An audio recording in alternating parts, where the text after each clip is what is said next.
말씀을 나누기 전에 오늘은 먼저 사진으로 오늘 말씀을 좀 시작하고 싶습니다. 사진을 띄워주시겠습니까? 네, 먼저 첫 번째 사진 한번 보십시오. 여러분 잠시 이 사진을 감상할 수 있는 시간을 드리겠습니다.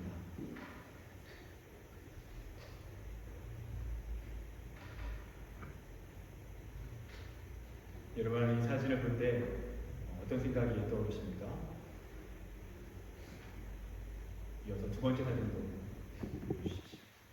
두 번째 사진을 좀 더 확대해서 가까이서 찍은 사진입니다. 혹시 이 사진 설치 미술에 대해서 아시는 분이 계십니까? 오늘 이 작품은요, 설치 미술가 서도 작가의 집 속의 집이라고 하는 작품입니다. 영국 리버풀에 위치한 설치 미술이고, 그리고 지금은 리버풀에 아주 이렇게 사람들 사이에서 유명한 그러한 작품이 되었다고 합니다. 서도 작가의 설명은 다음과 같습니다. 서울 성북동의 한옥이 영국 리버풀까지 날아와서 두 건물 사이에 끼어버린 모습입니다. 낯선 대도시의 새로운 정착을 시도하려는 사람들이 겪어야 하는 문화적 차이와 개인과 사회 간의 관계를 표현한 것입니다. 저는 사실 이 작품을 딱 보는 순간 이 땅을 살아가고 있는 저의 모습을 보는 것 같았습니다. 힘겹게 낯선 타지의 이방인으로 살아가는 우리의 모습을 너무나도 절묘하게 표현한 작품이라는 생각이 들었습니다. 여러분 어떠신지 모르겠지만 저는 이 작품을 볼 때 첫 번째로 들었던 감정은 위태로움이었습니다. 우리가 이 타지에서 이방인이라고 하는 타자로 살아간다는 것은 언제나 피할 수 없는 위태로움을 끌어안고 살아간다는 것입니다.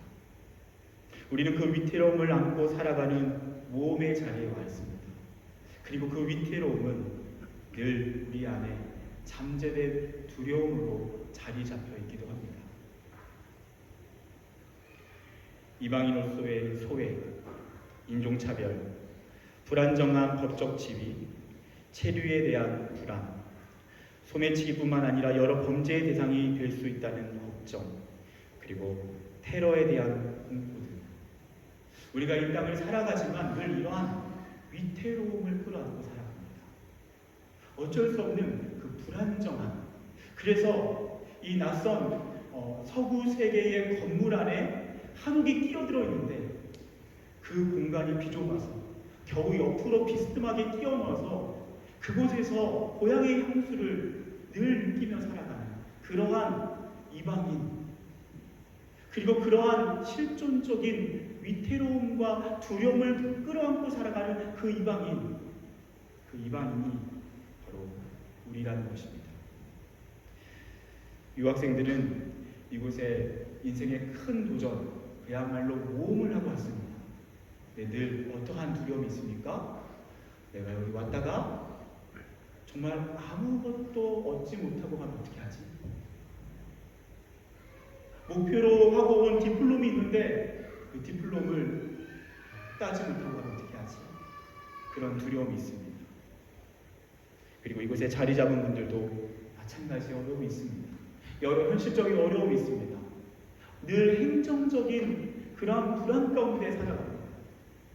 그리고 경제적인 어려움을 만나기도 합니다. 그리고 살다 보면 어쩔 수 없이 건강의 문제와 어려움이 생깁니다. 근데 또한 뭐가 문제입니까? 불편한 것이 한두 가지가 아닙니다. 신속하게 치료받지도 못하고요. 때로는 언어적인 문제 때문에 내가 지금 직면하고 있는 이 건강의 어려움을 제대로 풀어 설명하기도 어렵습니다. 그러한 내재된 그런 위태로움이 우리 가운데 있다라는 것입니다. 그리고 한 번씩은 큰 문제를 만나기도 합니다. 큰 두려움에 휩싸이는 경험을 하기도 합니다. 이곳에서 꽤 오랫동안 유학을 했던 한 청년이요, 저에게 그런 이야기를 한 적이 있습니다. 이전에 프랑스에서 자주 테러가 발생할 때 그때 한 번은 심각한 테러가 발생하고 그 테러가 발생한 시가 그 가까운 근처에 자신이 있었다는 걸 깨닫습니다. 그리고 그 테러에 대한 두려움 때문에 일주일 동안을 그냥 집에서 나가지를 못했다고 합니다. 그냥 집에 거 박혀서 아무것도 하지 못하고 벌벌 떠는 시간을 가졌다는 것입니다. 그리고 일주일이 지나서 겨우 생활을 이어갔다고 합니다. 여러분, 이렇게 우리는 예상하지 못한 순간에 큰 문제를 만나기도 하고요, 큰 두려움이 우리를 치는 순간을 맞이합니다. 그래서 두려움의 포로가 되어가고 합니다. 두려움에 완전히 장악당하는 것이죠. 여러분, 폴틀리라고 하는 신학자는요, 이러한 멋진 말을 했습니다. 신앙은 존재의 용기다. 여러분, 그렇습니다. 신앙은 존재의 용기입니다. 참 멋진 말이고 우리에게 공감이 되는 말입니다. 그런데 이 멋진 말이 우리에게 전혀 작동되지 않는 순간을 맞이할 때가 있다는 것입니다. 작은 문제에 대해서는 우리가 용기를 품고 그것들을 끌어안고 나갈 수 있지만 그것을 넘어서는 큰 문제 앞에서는 우리는 그 용기를 내지 못하는 순간을 맞이한다는 것입니다. 그렇다면 우리는 이런 질문을 던져야 합니다. 우리는 신앙인임에도 불구하고, 우리가 예수의 제자임에도 불구하고 그냥 평생토록 이러한 두려움이라고 하는 그 문제 앞에서 늘 벌벌 떨 수밖에 없고, 큰 문제가 생기면 거기에 휩싸여서 두려움의 노예가 될 수밖에 없는가? 그것은 어쩔 수 없는 문제인가? 우리는 그런 질문을 던질 필요가 있습니다. 근데 놀랍게도 오늘 말씀은 그렇지 않다라고 말씀해줍니다. 오늘 말씀은 우리 가운데 그 두려움의 포로로 살아가는 과정이 있지만, 놀랍게도 그 두려움을 넘어서서 두려움의 포로가 아니라 두려움의 정복자로 살아가는 그 놀라운 하나님의 때가 있다라고 합니다. 오늘 말씀 속에 등장하는 베드로와 요한의 모습을 통해서 우리에게 그렇게 이야기해 주는 것이죠. 여러분, 혹시 예수님께서 십자가에 못 박혀 달려 죽으실 때에 그 십자가의 처형을 몰아세웠던 가장 실제적인 권력이 무엇인지 여러분 혹시 아십니까? 그 권력은 바로 사내들인 공회였습니다. 사내들인 공회는 유대인들의 최고 의결기관입니다. 입법과 사법의 권한을 가지고 있고요, 그리고 모든 행정체계, 모든 실제적인 권력체계의 가장 중심에 있습니다. 이스라엘은요, 재정일치 사회이기 때문에 그 사내들인 공회에 속해 있다는 것은요, 종교 지도자인 동시에 정치 지도자라는 의미입니다. 예수님께서는 바로 이 사내들인 실세들에게 책잡히고 모함당하고 공격당하다가 결국에는 십자가 처형까지 당하신 것입니다. 여러분, 예수님께서 겟세마네에서 기도하시다가요, 잡히시죠? 여러분, 그리고 가장 먼저 신문당하는 자리가 어딘지 아십니까? 안나스라고 하는 대제사장입니다. 그리고 그 다음에 신문을 받습니다. 누구인지 혹시 아십니까? 바로 가야바라고 하는 대제사장의 집에서 신문을 받습니다. 그 신문을 받을 때 그 가야바 대제사장의 집들에 베드로가 오게 됩니다. 그리고 몸이 추워서 불을 쬐고 있다가 너가 예수의 제자지? 나는 예수를 모릅니다 라고 3번 부인했던 자리가 바로 그 가야바, 바로 사내들인의 의장이었던 가야바의 집이었습니다. 거기서 신문을 당하십니다. 그리고 사내들인 공회의 그 공회 회의에서 예수님은 십자가 처형에 대한 나름대로의 결정이 이루어집니다. 그리고 최종적으로 로마의 총독인 본디오 빌라도에게 십자가 형벌이 결정되는 것입니다. 예수님을 실제적으로 그 권력의 힘으로 십자가 처형으로 몰아갔던 그 주범은 사내들인 공회였습니다. 여러분, 예수님이 십자가에 달려 죽으실 때, 그리고 그 전에 잡히셨을 때 제자들은 어떠했습니까? 다 도망쳤습니다. 왜요? 두려웠기 때문입니다. 왜냐? 예수님의 제자라고 하면 예수님처럼 사내들인 공회에 의해서 붙잡힐 수 있었기 때문입니다. 여러분 또한 예수님의 제자들이 예수님이 십자가에 못 박혀 죽으시고 장사된 후에도 그들은 숨어 지냈습니다. 활동하지 않았습니다. 그야말로 겁에 질려서 숨어 있었습니다. 왜 숨어 있었습니까? 마찬가지입니다. 예수님처럼 자신들도 십자가 처형을 받을 수 있는 그 공포, 두려움 때문이었습니다. 그렇다면 제자들의 그 두려움의 대상은 무엇이었습니까? 바로 사내들인 공이었습니다. 예수님을 십자가에 못 박혀 죽인 그 실제적인 권력, 그것이 사내들인 공이었고, 그리고 그 권력은 여전히 제자들의 뒤를 쫓고 있었던 것입니다. 여러분, 저는 여러분에게 묻고 싶습니다. 여러분의 사내들인 공예는 무엇입니까? 여러분을 가장 큰 두려움에 시달리게 하는 그 삶의 문제는 무엇입니까? 여러 가지 이유가 있을 수 있습니다. 어떤 사람은 경제적인 문제일 수 있고요. 어떤 사람은 회사일 수 있습니다. 어떤 사람일 수 있습니다. 건강상의 문제일 수 있습니다. 또는 지금 직면하고 있는 여러 가지 진로에 대한 어려움일 수 있습니다. 여러분의 사내들인 공예는 무엇입니까? 예수님의 제자들의 가장 큰 두려움의 이유, 그것은 사내들인 공예였다는 것입니다. 그런데 놀랍게 오늘 이 말씀에서는요, 베드로와 요한이 붙잡혀서 신문을 당하는데 바로 그 사내들인 공회에 불림받아서 지금 신문받고 있습니다. 오늘 말씀은 바로 그런 배경 안에 있습니다. 그래서요, 예수님의 제자로서 베드로와 요한이 나면서부터 걷지 못하는 사람을 일으켰고요, 그리고 사람들이 놀라자 그 자리에 예수가 유일한 구원의 이름을 전합니다. 그러자 예수의 이름이 거론되자 사내들인 공회에서 그들을 붙잡아서 그들을 신문하는 것입니다. 왜라고요? 얼마 전에 본인들이 잡아 죽인 그 예수가 또다시 거론되고 있기 때문입니다. 그래서 사도행전 4장 6절 7절에 이런 말씀이 있습니다. 대제사장 안나스와 가야바와 요한과 알렉산더와 및 대제사장의 문중이 다 참여하여 사도들을 가운데 세우고 묻되 너희가 무슨 권세와 누구의 이름으로 이 일을 행하느냐. 지금 사내들인 공회 멤버들이 등장합니다. 누구 이름이 거론됐죠? 첫 번째 등장한 이름이요, 대제사장 안나스. 두 번째 이름이요, 가야바라고요. 누구입니까? 예수님이 겟세마네 동산에서 붙잡혀서 가장 먼저 신문받았던 바로 그 두 악랄한 대제사장 안나스와 가야바. 그 사람이 지금 누구 앞에 있다고요? 베드로와 요한 앞에 있다고요. 지금 이 자리는 어떤 자리입니까?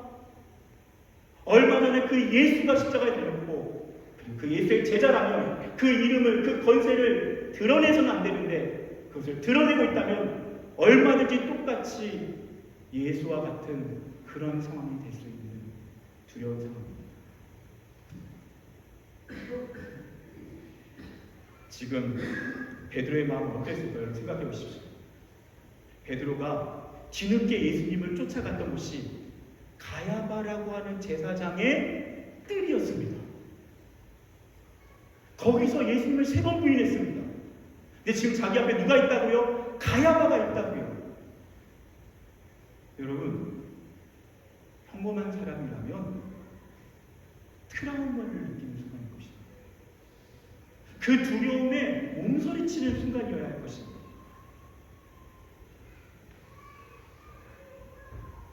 그런데 오늘 말씀은요, 우리에게 놀라운 이야기를 전합니다. 사도행전 4장 13절, 그들이 베드로와 요한이 담대하게 말함을 보고 그들을 본래 학문 없는 범인으로 알았다가 이상히 여기며 또 전에 예수와 함께 있던 줄도 알고 또 병나은 사람이 그들과 함께 서 있는 것을 보고 비난할 말이 없는지.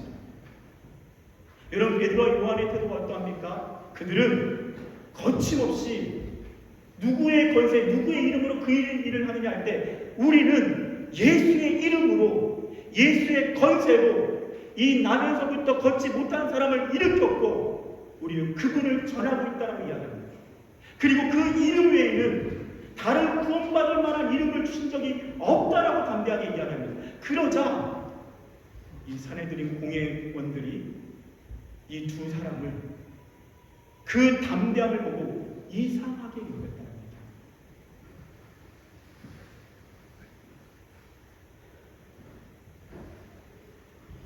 여러분, 베드로와 요한은 다른 사람이 되었습니다. 심지어 그가 보였던 담대함은 이상하게 느껴질 정도의 담대함입니다. 산헤드린 공의원들도요 당황하는 겁니다. 안나스와 가야바, 그 당당한 가장 강력한 권력을 가진 그들도 지금 당황하고 있는 것입니다. 산헤드린 공의원들은 이들을 그 두려움에 몰아붙습니다. 하지만 끝까지 그들을 타협하지 않고 우리는 예수의 이름으로, 예수의 권세로 그분을 전한다라고 이야기합니다. 베드로와 요한이 두려움의 노예와 같았지만 두려움의 정복자로서 새로운 모습을 드러내고 있는 순간입니다. 그리고 오늘 이 말씀의 본문, 그들이 끝까지 이들에게 더 이상은 그 이름을 증거하지 말라고 하자 오늘 말씀의 본문은 이렇게 증거합니다. 베드로와 요한의 고백입니다. 하나님 앞에서 너희의 말을 듣는 것이 하나님의 말씀을 듣는 것보다 옳은가 판단하라. 우리는 보고 들은 것을 말하지 아니할 수 없다. 놀랍지 않습니까? 놀라운 고백입니다. 우리는 하나님 앞에서 사람의 말이 아닌 하나님의 말씀을 따를 것이다. 우리는 보고 들은 것을 말하지 않을 수 없다라고 이야기합니다. 그리고 끝까지 타협하지 않습니다. 다른 말로 이런 것입니다. 죽으면 죽으리라. 그 에스더의 고백처럼 우리는 그냥 죽으면 죽겠다. 하지만 더 이상 우리는 그분을 부인할 수 없다. 난 두렵지 않다. 나는 담대함으로 오늘 당당하게 그 예수를 증거한다. 그렇다면 오늘 우리는 이 말씀 앞에서 진지하게 물어야 합니다. 베드로와 요한을 이렇게 담대하게 만든 비결은 무엇입니까? 정말 며칠 안 된 사이에 두려움의 노예였던 베드로와 요한이 이 두려움의 정복자로서 당당하게 만든 그 담대함의 비밀은 무엇입니까? 오늘 말씀은 20절에 그 비밀을 소개합니다. 우리는 보고 들은 것을 말하지 아니할 수 없다. 여러분, 첫 번째 그들의 두려움의 비밀은 무엇입니까? 그것은 그들이 분명하게 부활하여 살아계신 예수님을 보았고 들었기 때문입니다. 부정할 수 없어요. 도저히 이제는 의심할 수 없습니다. 여러분, 여기서 한 가지요 우리가 생각해 볼 수 있습니다. 여러분, 베드로와 요한이 그 전에 예수님을 봤습니까? 못 봤습니까? 그분의 말씀을 들었습니까? 안 들었습니까? 십자가에 달리시기 전에도 예수님을 보았고 들었습니다. 그런데 그때는 여전히 두려움 안에 머물러 있었습니다. 그런데 그 삶 가운데 놀라운 믿음의 도약의 시간이 있었다는 것입니다. 부활하신 예수님을 만났을 때 이전에 안주해 있던 신앙이 아니라 그 신앙의 업그레이드가 이루어지는 그 결정적인 하나님의 은총의 역사가 있다는 것입니다. 그래서 그들은 우리는 부활하신 예수를 보았고 들었다라고 이야기합니다. 사랑하는 여러분, 이 자리에 앉아있는 우리 모두는요, 아니요, 대부분의 사람들은요, 그 예수님을 경험하신 분들일 것입니다. 그런데 그것이 전부가 아닙니다. 우리는 그 자리에 앉아 있으면 안 됩니다. 저부터도 마찬가지입니다. 제가 만난 예수, 그 예수가 아름답습니다. 하지만 그것이 전부가 아닙니다. 우리는 여전히 그 예수의 그 영원한 그 위대한 세계를 꿈꾸고 그분과의 만남, 더 깊은 만남의 자리를 우리는 사모해야 한다는 것입니다. 저는 얼마 전에 한 성도님과 교제를 한 적이 있었습니다. 이런저런 대화를 나누시던 중에 어떻게 이렇게 신앙생활을 하게 되셨는지 그 질문을 하는 시간이 있었습니다. 근데 그런 이야기를 해주시더라고요. 이분이 어린 시절부터 참 성실하게 신앙생활을 하셨습니다. 그리고 대학생 시절 때는 선교단체에서 열심히 성경을 배우고 훈련도 받으셨다고 합니다. 그런데 그분이 그런 말씀을 하십니다. 여전히 뭔가 나의 신앙이 자신이 없었다는 것입니다. 분명히 내가 예수님을 믿고 있고 그 예수님을 분명히 따르고 있는데 뭔가 항상 마음에 이 정도 아닌데 그런 답답함이 있었다는 것입니다. 근데 30대가 훌쩍 지나서 교회에서 이렇게 열심히 기도하는 자리에 가게 되었습니다. 근데 그때 기도하는 자리에 그 말씀을 듣던 중에 하나님은 살아계시고 하나님은 지금도 살아 역사하신다라는 말씀을 듣던 중에 그 말씀이 믿음으로 다가왔습니다. 그리고 이분에게 그 당시에 가장 큰 기도 제목 중에 하나는 담배를 끊는 것이었습니다. 오랫동안 건강상의 문제도 그렇고 여러 문제 때문에 이 담배를 끊고 싶었던 그 간절한 마음이 있었습니다. 근데 몇 번을 시도했는데요, 항상 실패했다고 합니다. 이 담배를 어떻게든 끊어보고 싶어서 담배를 이렇게 다 찢어서 버리고 나면 조금 시간이 지나면 너무 이 담배가 그리워서 막 화장실에 찾아가서 담배꽁초를 줍는 그 정도였다고 합니다. 그러니까 10년이 넘는 시간 동안 담배를 끊고 싶었는데 못했다는 것이죠. 근데 그 기도의 자리에서 그래, 하나님이 살아계신다면 이건 하나님이 도와주실 수 있는 문제구나. 처음으로 기도를 합니다. 하나님, 제 안에 이 담배를 이제는 좀 끊고 싶습니다. 하나님, 내가 주님을 믿습니다. 하나님, 담배가 끊어지게 해주십시오. 그렇게 기도하던 중에 하나님의 임재를 봅니다. 그리고 놀랍게 그 순간부터 수십 년이 지난 지금까지 단 한 번도 담배가 생각나지 않습니다. 그냥 아예 관심도 없고 생각이 안 납니다.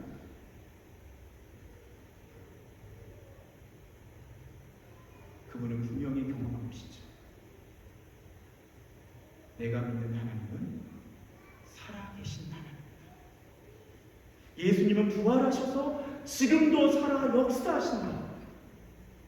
그분은 과거에 살았던 어떤 실존 인물이 아니라 그냥 훌륭했던 사람이 아니라 그냥 어떤 종교의 선봉자가 아니라 그분은 지금도 살아서 역사하시는, 그래서 내가 그분을 더 깊이 만날 수 있고 그리고 그분을 깊이 만날수록 내 삶은 달라진다는 것을 그분은 경험한 것입니다. 사랑하는 여러분, 우리 파리 연합교회가 바로 그 예수님의 살아계신 그 생명 가운데 거하길 원합니다. 한 분도 빠짐없이 그냥 교회를 왔다 갔다 하는 것이 아니라 그냥 무기력하게 겨우겨우 예수를 믿는 그런 신용을 하는 것이 아니라 목에 칼이 들어와도 내가 너무나도 실제적으로 만난 그 예수가 분명하기, 그 예수가 내 삶에 너무나도 분명하기 때문에 부정할 수 없고 거부할 수 없는 살아계신 나의 주님. 여러분, 그 부활하여 살아계신 예수님을 만날 수 있게 되시길 축복합니다.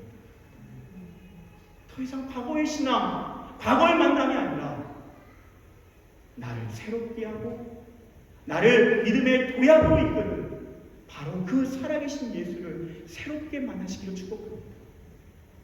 오늘 베드로와 요한은 바로 그렇게 예수를 보았고 들었다라고 말하는 것입니다. 그 이전에도 분명히 보았고 들었지만 부활하여 살아계신 예수, 그분을 새롭게 만난 것입니다. 여러분, 또한 이 베드로와 요한을 변화시킨 것은 바로 보고 듣게 된 그 만남인데요, 그것은 지금도 그 예수님을 보고 듣고 있기 때문입니다.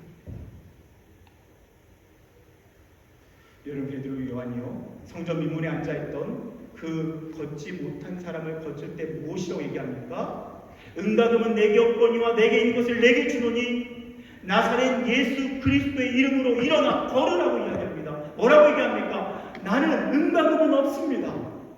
근데 내 안에 있는 것이 있습니다. 그것이 무엇입니까? 예수입니다. 베드로와 요한의 능력의 근원은 예수입니다. 그 두려움의 근원은 예수입니다. 아니 그 담대함의 근원은 예수입니다. 왜입니까? 여전히 그 예수가 내 안에 살아계심을 너무나도 분명하게 보이고 느끼고 들리고 있기 때문입니다.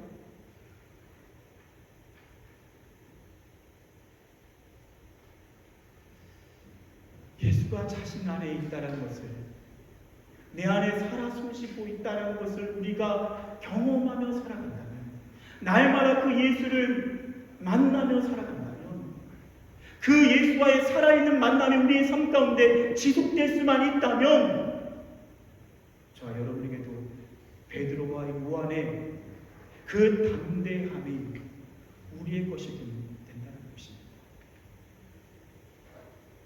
여러분, 첫째 딸 은유가요, 지금보다 더 어린 시절에 가장 무서워했던 것은 오토바이였습니다.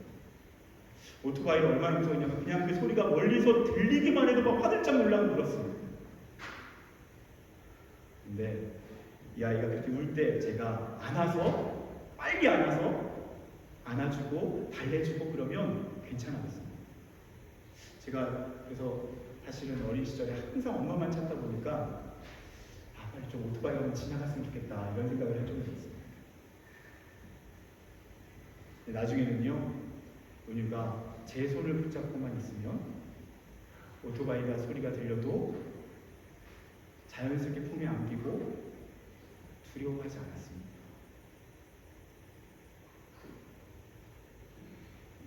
사랑하는 여러분, 우리가 우리의 일상 속에서 예수가 나와 함께 살고 계신다는 것을 느낄 수가 있다. 그것을 우리 안에서 경험하며 살아갈 수가 있다. 구원의 반석 되신 예수가 내 안에 계시기만 한다면, 그것을 확신하기만 한다면 여러분, 우리는 두렵지 않습니다. 그리고 부활하여 살아계신 예수님은 오늘 우리를 그러한 살아있는 만남으로 초대하십니다. 어떻게 우리는 그 살아계신 예수님을 우리의 삶의 자리에서 날마다 만날 수 있습니까? 요한복음 1장 1절에 태초에 말씀이 계시니라. 이 말씀이 하나님과 함께 계셨으니 이 말씀은 곧 하나님이시니라. 그리고 14절에 말씀이 육신이 되어 우리 가운데 거하심에 우리가 그의 영광을 보니 아버지의 독생자의 영광이요 은혜와 진리가 충만하더라. 여러분, 예수님은 어떤 분이십니까? 예수님은 말씀입니다. 여러분, 이것이 무슨 의미입니까? 예수님이 말씀이라는 것이 어떤 의미입니까? 예수님은 구약과 신약에 기록되어진 그 모든 말씀의 주인공 되신다는 것입니다. 그 말씀이 그 예수의 인격을 담고 있고 그 삶을 담고 있고 그리고 그분의 흔적을 담고 있다는 것입니다. 그래서 말씀은 곧 예수 그리스도이십니다. 그래서 우리가 성경 말씀을 붙잡을 때, 그 말씀을 묵상할 때, 그 말씀의 세계에 들어갈 때 여러분, 우리는요 자연스럽게 말씀 되신 예수님을 만나게 됩니다. 여러분, 혹시 이 자리에 나는 성경이 없이, 말씀이 없이 신앙생활하고 있다, 여러분, 그것은요 사실 예수님을 잘 경험하지 못하고 살고 있다는 반증입니다. 말씀과 분리된다는 것은 사실 예수님과 분리된다는 의미입니다. 여러분들, 우리 안의 문제는 무엇입니까? 우리가 성경을 읽고 말씀을 읽지만 그 안에서 예수님을 경험하지 못할 때가 있다는 것입니다. 무미건조할 때가 있다는 것입니다. 읽어도 이해가 되지 않고 읽어도 별로 이것이 우리에게 감동이 되지 않을 때가 있다는 것입니다. 여러분, 우리가 어떻게 이 말씀을 통해 예수 그리스도를 만날 수 있습니까? 바로 예수의 영신 성령님과 함께할 때는 가능합니다. 여러분, 성경은 성령의 감동으로 쓰여져 있습니다. 그래서 성령을 통해서 말씀을 읽고 묵상하고 붙잡을 때 성령께서 그 말씀의 눈을 열어주십니다. 말씀이 지식과 정보가 아니라 살아있는 생생한 하나님의 말씀으로 우리 가운데 역사하는 것은 성령님의 은혜가 아닙니다. 여러분 오늘 함께 찬양했죠? 오늘 찬양할 때 참 가사가 너무너무 오늘 이 말씀과 일치했습니다. 듣지 못했던 마음, 주님의 성령 오셔서 보지 못했던 나의 눈을 주를 보게 하소서. 듣지 못했던 마음, 주님의 성령 오셔서 보지 못했던 나의 눈, 주를 보게 하소서. 여러분 듣지 못합니다. 우리가 설교를 듣고 성경을 읽고 날마다 말씀을 이렇게 저렇게 공부해도 그 말씀이 우리 안에 생생한 예수의 말씀으로 들려오지 못합니다. 왜입니까? 성령의 조명하심입니다. 근데 여러분 우리의 삶에 성령과 함께 성령을 일어나갈 때, 성령께서 우리의 말씀의 자리에 은총을 덧입혀 주실 때, 이 문자는 더 이상 이 말씀은 지식과 정보가 아니라 우리 안에 살아 역사하시는 예수님과의 실제적인 만남이 된다는 것입니다.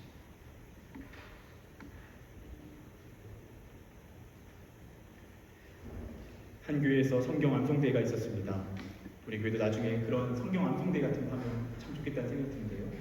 한 초등학생이 자신이 암송한 시편 23편을 암송하는 시간이었습니다. 참 총명한 아이였나. 그래서 완벽하게 암기했습니다. 별로 긴장도 하지 않은 모습으로 암송하기 위해 자리에 섰습니다. 전교인들이 앉아서 이 초등학생 어린아이가 어떻게 성경을 암송하나 주목하고 있습니다. 이 아이가 암송을 시작합니다.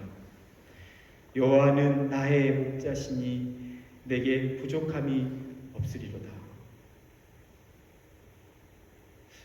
근데 갑자기 이 아이가 고개를 떨구더니요, 그 다음을 읽지 못합니다. 암송하지 못합니다. 그러자 앞에 있는 선생님이 막 다음 구절을 이야기해 줍니다. 그 옆에 있는 부모님도 그 다음이 이런 내용이라고 막 이야기해 줍니다. 그 아이가요, 그 이야기를 듣지 않고 고개를 푹 숙이고 있다가 갑자기 눈물을 흘리기 시작합니다. 청교인들 앞에서 눈물을 흘립니다.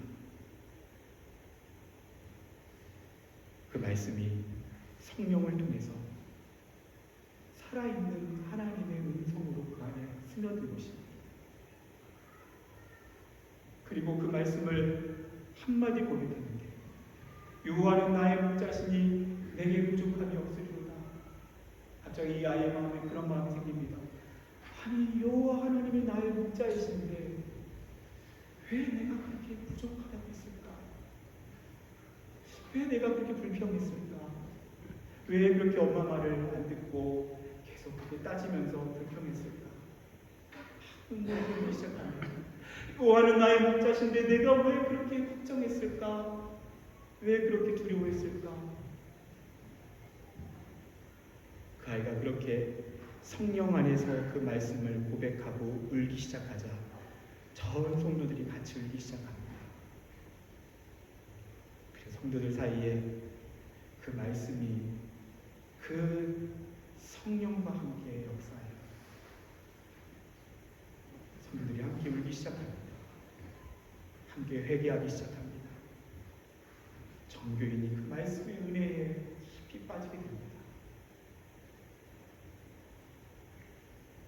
사랑하는 여러분, 예수님은 말씀이십니다. 성령님은 예수의 영이십니다. 우리는 이 말씀을 통해서 예수님을 오늘도 만날 수 있습니다. 이 말씀이 예수 그리스도에 대한 그 내용으로 가득하기 때문입니다. 그분의 인격이고 그분의 언어이고 그분의 마음이고 그분의 진심이기 때문입니다.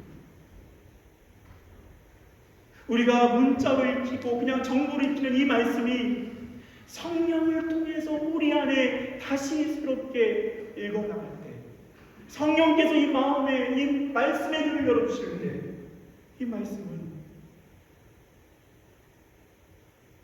살아계신 예수 그리스도와의 만남이 되는 것입니다.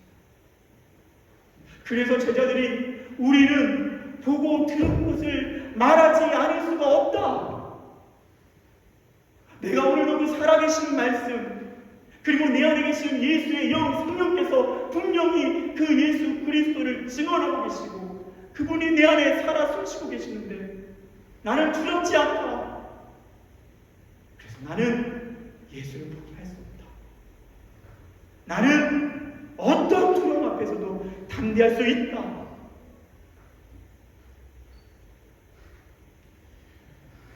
두려움으로 가득한 세상에서 담대할 수 있는 비밀, 그것은 무엇입니까? 바로 부활하여 살아계신 예수님을 날마다 보고 듣는 것입니다. 부활하여 살아계신 예수님을 날마다 성경과 성령을 통해 만나는 것입니다. 그래서 내 안에 살아 숨쉬고 계시는 그분과 함께 살아가는 것입니다.